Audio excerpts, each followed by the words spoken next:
کچھ ہی عرصے بعد عالیہ کا فون آیا کہ وہ واپس آنا چاہتی ہے، اور جب وہ آئی تو اس نے کہا میں کبھی نہ واپس جانے کے لیے آئی ہوں۔ سکندر کی ایک بڑی بیٹی بہن طلاق لے کر میکے بیٹھی ہوئی تھی۔ اس نے شادی کے بعد سے عالیہ کا جینا حرام کر رکھا تھا۔ بات بات پر لڑائی۔ میری عالیہ بہت سلجھی ہوئی سمجھدار بچی تھی، مگر وہ سسرال کی زیادتی نہ سہ سکی۔ 4 سال تک وہ بے اولاد ہونے کے طعنے سہتی رہی۔ پھر اچانک اللہ نے اس پر اپنا کرم کیا۔ وہ امید سے تھی، مگر اچانک اس کی طبیعت خراب رہنے لگی۔ تبھی میاں بیوی کے درمیان لڑائی ہوئی تھی، اور وہ آخری لڑائی ثابت ہوئی۔ پھر عالیہ اس سے ناراض ہو کر پاکستان آ گئی۔ جوان بیٹی کی حالت دیکھتے ہی ہم پریشان ہو گئے۔ سکندر آتا رہا اسے منانے، لیکن وہ نہیں مانی۔ چند ہی ماہ میں وہ بہت بیمار رہنے لگی۔ میں نے اسے بہت سمجھایا کہ صلح کر لو، لوٹ جاؤ شوہر کے پاس، لیکن وہ نہیں مانی۔ اس نے وعدہ لیا تھا کہ اس کی اولاد کا سکندر کو نہ بتایا جائے۔ زرینہ ہماری خاندانی ملازمہ تھی، وہ اس وقت بھی اس کے پاس موجود تھی۔ شام کی تنہائی میں اس نے رازداری سے 2 بچوں کو جنم دیا، اور زرینہ کے حوالے کرتے ہوئے اس نے کہا آج سے ان کی ماں بھی تم اور باپ بھی۔ اس نے اپنی ہر چیز زرینہ کے حوالے کر دی، زیور پیسہ سب کچھ۔ میں نے اسے بہت سمجھایا کہ ایسی کوئی بیماری نہیں جس کا علاج نہ ہو۔ وہ کہتی اماں ایک بیماری ہے، اس کو موت کو کہتے ہیں۔ کوئی بھی ماں اپنی اولاد کو چھوڑنے کا تصور نہیں کر سکتی، مگر یہ زندگی ہے، بے رحم ہے۔ میں زندہ رہی تو خود سے وعدہ ہے اپنی اولاد کو سینے سے لگا کر رکھوں گی، سکندر اور اس کے خاندان کے سائے سے بھی بچا کر کہیں دور لے جاؤں گی۔ مگر اماں زندگی کا کوئی اعتبار نہیں، اگر یہ روٹ گئی تو وصیت سمجھ کر میری بات مان لینا۔ میں چپ ہو گئی۔ شاید اسے الہام ہو گیا، وہ کچھ دن کی مہمان ہے، اس نے سارے فیصلے خود ہی لیے تھے، مجھ پر بھی بھروسہ نہیں کیا، اپنی ماں پر، اصولاً اس کے بعد بچوں پر سب سے پہلا حق میرا تھا۔ مگر اس نے کہا اماں اگر بچے آپ کے پاس رہے تو سکندر لے جائے گا، اور میں نہیں چاہتی میرے بچے سسرال والوں کے پاس رہیں۔ میں نے چپ چاپ ظلم سہ لیے، مگر اپنے بچوں کو ان کے حوالے نہ کر سکی۔ اور رہی بات ندرت کی، تو اس کے اپنے دونوں بچے چھوٹے ہیں، وہ میرے بچوں کا بوجھ نہیں اٹھا سکے گی۔ اماں مجھے لگتا ہے میرا سانس بند ہو رہا ہے، دھڑکن رک رہی ہے۔ میں نے اس سارے عرصے میں ایک دعا مانگی، مجھے اتنی سانس کی مہلت ملے کہ میں اپنی اولاد دیکھ سکوں۔ پھر وہ سنبھل کر مجھے بتانے لگی زرینہ کو میں نے اپنی شادی کا کچھ زیور بیچ کر ایک مکان خرید دیا، مگر مجھے اس پر بھروسہ ہے۔ اماں ہم بھی تو زرینہ کے ہاتھوں پلے ہیں۔ زرینہ ایک نیک عورت ہے، اور نیک عورت اور نیک لوگ امانتوں کے امین ہوتے ہیں۔ اس نے مجھے اپنی باتوں سے قائل کر لیا تھا۔ پھر بچوں کے پیدا ہوتے ہی زرینہ کے حوالے کیا، اور چند دن بعد صرف وہ اپنے بیٹے کو ساتھ لیے اس دنیا سے رخصت ہو گئی۔ ہم اسپتال لے کر گئے، وہاں جا کر پتہ چلا اسے ہارٹ اٹیک ہوا تھا۔ ہانی ماشاءاللہ صحت مند تھی، ابراہیم بہت کمزور تھا، اس کی سانس پیدائش کے وقت ہی اکھڑ رہی تھی۔ ایک پورا دن وہ ICU میں رہا، مگر شام کو اچانک اس کی سانس رک گئی۔ ادھر زرینہ وعدے کے مطابق ہانی کو اپنے ساتھ اپنے آبائی گاؤں لے گئی۔ اس نے سراب خان کو بھی سمجھا دیا۔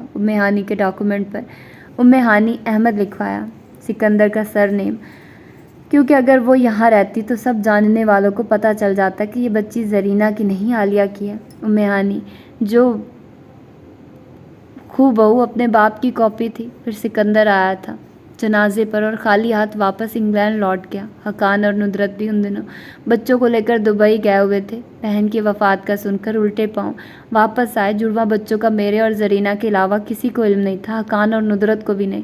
کچھ عرصے بعد میں نے بہت سوچا میں تمہیں واپس لے آؤں، مگر زرینہ کہتی بھی جان میں وعدہ خلافی نہیں کر سکتی۔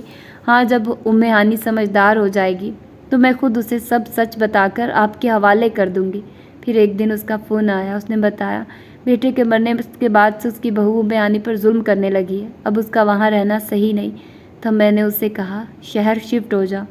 ہانی کے گھر جو اس کی ماں نے اس کے لیے چھوڑا تھا سب ختم ہو گیا تھا، ہر طرف وہ اندھیرا کر گئی تھی۔ وہ ابھی تک ایک سکتے کی کیفیت میں تھی۔ ندرت کے جھنجھوڑنے پر وہ غائبانہ انداز میں دیکھنے لگی۔ تم ٹھیک ہو؟ نہ جانے کتنی دفعہ وہ پوچھ چکی تھی۔ وہاں صف ماتم بچھا ہوا تھا، اور وہ بت بنی بیٹھی تھی، خالی نگاہوں سے سب کو دیکھنے لگی۔ ذہن بیدار ہونے لگا۔ آپ سب یہ حقیقت جانتے تھے؟ کہیں بہت دور سے اس کی آواز سنائی دی۔ ہاں، تمہارے ماموں اور مجھے بھی جان نے تمہارے نکاح سے پہلے بتایا تھا، انہوں نے واضح کیا۔ حقان بھی پہلے نہیں جانتے تھے؟ ندرت نے اس کے بال سہلاتے ہوئے نرمی سے بتایا۔ اور تم؟ وہ ایک جھٹکے سے اٹھی اور حشام کا بازو کھینچ کر کھڑا کرتے ہوئے بولی۔ وہ بوکھلا کر سیدھا ہوا۔ تم بھی جانتے تھے؟ ہاں، وہ نظریں چرا کر بولا۔ نکاح سے پہلے جب یہ لوگ بند کمرے میں باتیں کر رہے تھے میں وہیں باہر ہی کھڑا تھا۔ وہ نہیں بتا سکا کہ اس نے شادی کے لیے ہاں اسی وجہ سے کی تھی کہ وہ ان کا اپنا خون تھی، یعنی میرے علاوہ میرا سچ سب جانتے تھے۔ وہ ایسے ہنسی کہ سب اسے دیکھتے رو دیے۔ میں ہانی احمد نہیں، ہانی سکندر احسان آپ کی نواسی ہوں۔ بے یقینی، بے بسی، غم، تکلیف، ہر اثار اس کی آواز کے ساتھ چہرے پر بھی رقم تھا۔ وہ تنہائی کی تلاش میں قدم قدم اٹھاتی سیڑھیاں چڑھتے ہوئے اپنے کمرے تک آئی، پڑھ کر لاک لگایا اور دروازے کے پاس ہی نیچے بیٹھتی چلی گئی۔ ہر طرف اندھیرا تھا، آگ لگی تھی، جسم اس آگ کے شعلوں میں جھلس رہا تھا، لیکن وہ ساکت بیٹھی رہی، نہ آنسو بہائے، نہ تڑپ کر واویلا مچایا، نہ سہارا تلاش کیا۔ وہ ایسی ہی تھی، ذرا سا پریشان ہوتی تو خود کو کمرے میں بند کر لیتی، اندر ہی اندر گھٹ گھٹ کر مرتی، اور سیاہ رات کے چھٹتے ہی وہ ٹھیک ہو جاتی۔ لیکن اس بار ایسا نہیں ہوا تھا۔ وہ زخمی تھی، شدید زخمی، اس کی ذات کی دھجیاں اڑ گئی تھی، وہ خاک تھی، وہ خاک ہوتی جا رہی تھی۔ اس نے بچپن میں سیکھا تھا اپنے آنسو کسی انسان کے سامنے بہانے سے بہتر ہے تنہائی میں خدا کے سامنے بہا لو، وہ رسوا نہیں کرتا۔ تب سے عادت ہو گئی تھی اسے چھپ کر رونے کی۔ ندرت نے دروازہ بجایا تھا، پھر حقان صاحب کی آواز آئی، لیکن وہ ہل نہ سکی، اس کا جسم بے جان ہو رہا تھا۔ کچھ دیر بعد حشام کی آواز آئی، دیکھو دروازہ کھولو، یہ مت بھولو کہ یہ میرا بھی روم ہے، اب کھول بھی دو ورنہ میں دوسری چابی سے کھولوں گا۔ وہ دھمکی دے رہا تھا۔ پھر واقعی کچھ دیر انتظار کرنے کے بعد اس نے چابی کی مدد سے دروازہ کھول لیا۔ وہ جو دروازے کے ساتھ لگ کر بیٹھی تھی اس کے ساتھ ہی گھسیٹتی گئی۔ اوہ خدایا، اتنی گرمی میں بند پنکھا، حبس اور اسے پسینے میں شرابور دیکھ کر وہ جھنجھلا ہی گیا۔ پھر اس نے اسے اپنے ساتھ لگایا اور صوفے پر لا کر بٹھایا، پھر پانی دیا۔ کمرے میں مکمل خاموشی چھائی ہوئی تھی، نہ کوئی تسلی، نہ دلاسا۔ اسے لگا وقت کا تقاضا ہے، خاموش رہنا، ساتھ دینا، ہاتھ تھامنا، خیال رکھنا، ایک ساتھ سانس لیتے رہنا، اور یہی صحیح تھا۔ وہ چپ چاپ اس کے پاس اسے ساتھ لگائے بیٹھا رہا۔ وہ تب بھی کچھ نہ بولی۔ پھر اس نے زبردستی نیند کی دوا دے کر سلا دیا، اسے بیڈ پر لٹا کر خود صوفے پر بیٹھا اور وقفے وقفے سے اسے چیک کرتا رہا، یہاں تک کہ رات بیت گئی۔ سورج نئی صبح، نئی کرن، نئی پہچان لے کر پورے آب و تاب سے چمک رہا تھا۔ وہاں قدم رکھتے ہی رباب کی آواز نے اس کا پیچھا کیا۔ اسے آج کسی کی آواز پر رکنا نہیں تھا۔ وہ اگنور کرتے ہوئے آفس کی تیسری منزل کی طرف بڑھ گئی۔ سر بہت بزی ہیں، آپ اندر نہیں جا سکتی، پلیز میری بات سمجھنے کی کوشش کریں۔ وہ اس کا راستہ روک کے کھڑا تھا۔ ہٹو پیچھے، وہ چلائی تھی۔ دیکھیے مس، آپ یہاں کام کرتی رہی ہیں، سر کے اصولوں سے تو واقف۔ وہ ابھی اسے سمجھا رہا تھا، وہ بفر گئی۔ اگر تم سامنے سے نہ ہٹے تو میں یہ واز اٹھا کر سامنے آفس کے دروازے پر دے ماروں گی۔ اب واز اس کے ہاتھ میں تھا۔ اوکے، میں پوچھ کر آتا ہوں۔ وہ کاؤنٹر پر کھڑا بے بس سا ہو گیا۔ ابھی مڑ کر جانے ہی لگا کہ دوسری طرف سے سکندر احسان باہر کی طرف آتے دکھائی دیے۔ کتنے ہی لمحے وہ چپ چاپ دیکھتی رہی۔ گہرے رنگ کے 3 پیس سوٹ میں وہ جاذبی شخصیت کا مالک اس کا باپ تھا۔ وہ ان سے اس قدر مشابہت رکھتی تھی کہ کوئی بھی ان دونوں کو ایک ساتھ کھڑا دیکھتا تو لمحے میں پہچان جاتا، مگر افسوس اتنے عرصے میں وہ خود پہچان نہیں سکی تھی۔ جب وہ پاس سے گزر کر چند قدم کے فاصلے پر پہنچے تو اس کا سکتہ ٹوٹا۔ اس نے ہمت کی، میں آپ سے بات کرنا چاہتی ہوں۔ میرے پاس ٹائم نہیں، بعد میں۔ وہ فون کان سے لگائے مصروف انداز میں بولے تھے تو وہ راستہ کاٹ کر بالکل ان کے سامنے جا کھڑی ہوئی۔ میرا آپ سے بات کرنا بہت ضروری ہے، دو ٹوک لہجہ سکندر احسان نے ناگواری سے اس کی بات جانب دیکھتے ہوئے فون کان سے ہٹایا۔ یہ کیا بدتمیزی ہے؟ اب انداز بدلا ہے۔ گہری نظر ڈالتے ہوئے وہ اسے پہچان گئے۔ جہاں تک مجھے یاد ہے آپ ریزائن کر چکی ہیں۔ اینی ویز کوئی ایشو ہے تو میرے اسسٹنٹ سے بات کر لیں، میری دبئی کی فلائٹ ہے۔ ہٹے پیچھے، قدم آگے بڑھاتے ہوئے تحمل سے بولے، لیکن وہ ڈٹائی سے کھڑی رہی۔ میری بات سنے بغیر آپ یہاں سے نہیں جا سکتے۔ Excuse me. ان کے چہرے کے تاثرات سرد ہوئے۔ اس پاس سے گزرتے ورکر اسے حیرت سے دیکھتے ہوئے اپنے کام میں مصروف ہونے کی ناکام کوشش کرنے لگے، مگر اسے فرق نہیں پڑا۔ وہ یوں ہی راستہ کاٹے کھڑی رہی۔ میں ہانی سکندر احسان احمد اپنی ماں عالیہ حیدر کے شوہر سکندر احسان سے بات کرنا چاہتی ہوں۔ واٹ؟ انہیں 100 نہیں 1000 فارٹ کا کرنٹ لگا۔ ان کے ہاتھ سے بریف کیس چھوٹ کر زمین پر گرا۔ وہ ہل نہ سکے۔ ورکرز نے خاموش مگر پھٹی نگاہوں سے سامنے کا منظر ملاحظہ کیا۔ کل تک آپ میرے باس تھے اور آج باپ؟ وہ عجیب انداز میں ہنسے۔ یہ کیا مذاق ہے؟ انہیں سمجھ نہیں آئی کہ وہ کیا کہیں۔ عالیہ کا نام سن کر اندر سینے میں درد کی لہر اٹھی تھی۔ کیا آپ چاہتے ہیں کہ میں ان سب کے سامنے آپ سے بات کروں؟